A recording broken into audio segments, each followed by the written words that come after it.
Hey guys, I'm Anna, and today I'm going to show you how to log into your Empower Retirement account.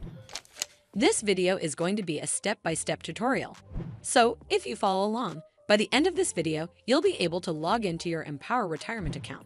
So first of all, you need to open up a browser on your device, and then type in empower.com in the URL bar at the top, and then hit enter.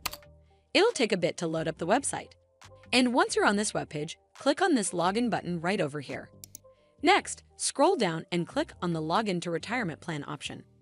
It'll then take you to this login page. Over here, you simply need to enter in your Empower Retirement account login credentials. As you might already know, that passwords are case sensitive, so make sure that your caps lock key is turned off. And lastly, click on the sign in button and you're done. Also, it might ask you for OTP at times, so make sure to have your phone or email ID handy. Well, that's how you log into your Empower Retirement account. I hope you found this video helpful, and if you did, make sure you give it a thumbs up to see more videos like this, and don't forget to hit that subscribe button.